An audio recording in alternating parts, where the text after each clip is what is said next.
In the last video, we learned that the fundamental theorem of algebra tells us that when we set a polynomial equal to 0,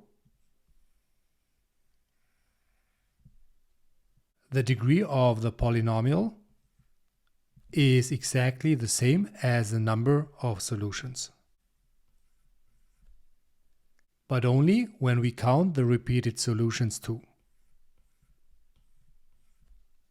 Let's do two more examples on that.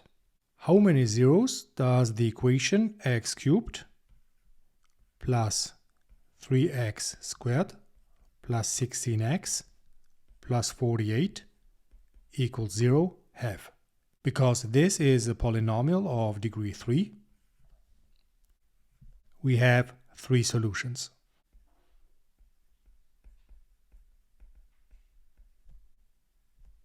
Note that the fundamental theorem of algebra tells us how many zeros we have, but it does not tell us what the zeros are. Let's calculate the zeros for the sake of practice. Feel free to pause the video and try this on your own. 3 divided by 1 is 3, and 48 divided by 16 is also 3. So we can factor by grouping. We can write x squared times x plus 3 in parentheses plus 16 times x plus 3 in parentheses, which is then x plus 3 in parentheses times x squared plus 16 in parentheses. So the first solution is -3.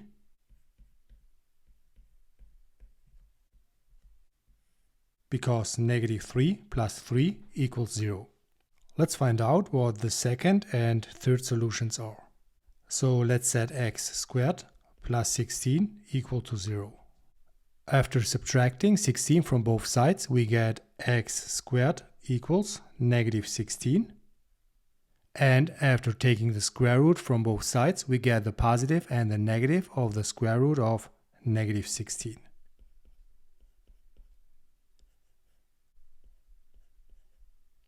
Recall that we can write the square root of -16 as the square root of -1 times the square root of 16. The square root of -1 is the imaginary unit I, so we get 4i as our second solution and -4i as our third solution.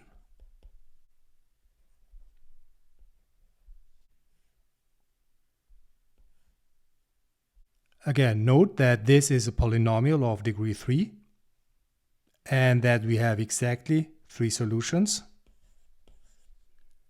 which we knew before calculating the solutions, because the fundamental theorem of algebra tells us that.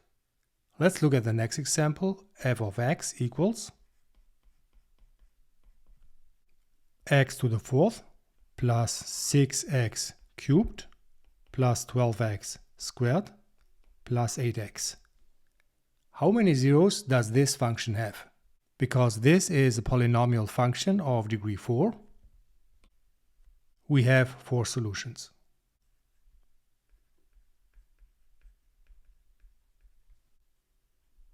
Again, the fundamental theorem of algebra tells us how many zeros we have, but it does not tell us what the zeros are.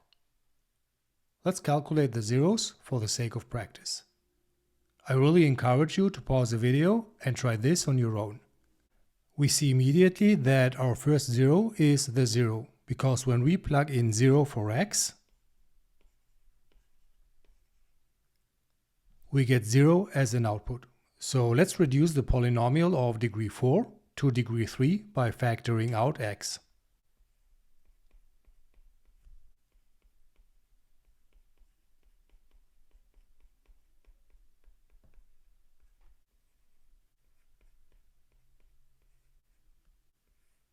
Now, how can we find the zeros of x cubed plus 6x squared plus 12x plus 8?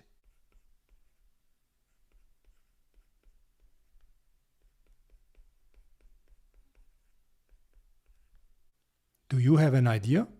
Feel free to pause the video and think about it. The hard part is to find an idea to solve the problem. The process of calculating the zeros is simple. Grouping doesn't work here because 6 divided by 1 is 6 and 8 divided by 12 is 2/3, which is not equal to 6. Let's try the trial and error method to find the second zero. We don't need to plug in 0 because we see immediately that 8 is left over. We also don't need to plug in 1 because adding all these numbers does not give us 0. Let's try -1. -1 plus 6 is 5, minus 12 is -7, plus 8 is 1. What about -2? -8 plus 24 is 16, minus 24 is -8, plus 8 is 0. So our second zero is -2.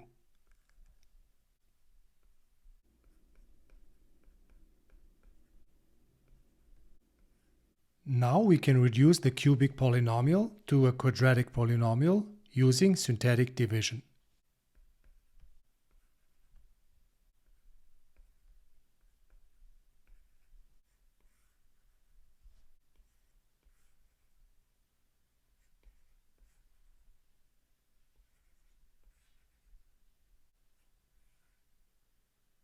Bring down the 1.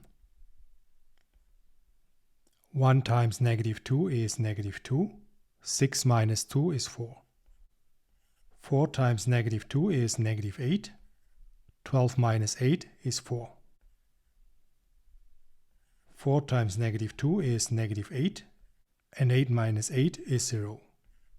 So the quadratic polynomial is x squared plus 4x plus 4. How can we factor this? -2 times -2 is 4, and -2 plus -2 is -4.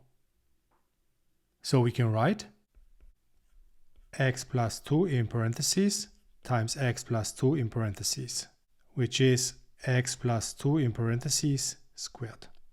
So our third and fourth zero is -2 and -2.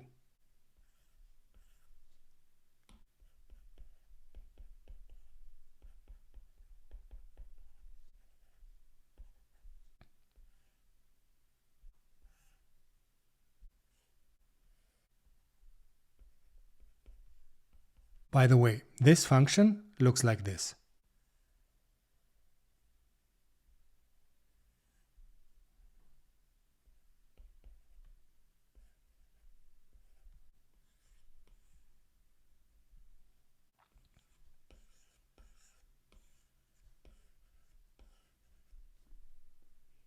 If you like my videos, like, share and subscribe. Thanks for watching and happy learning everyone.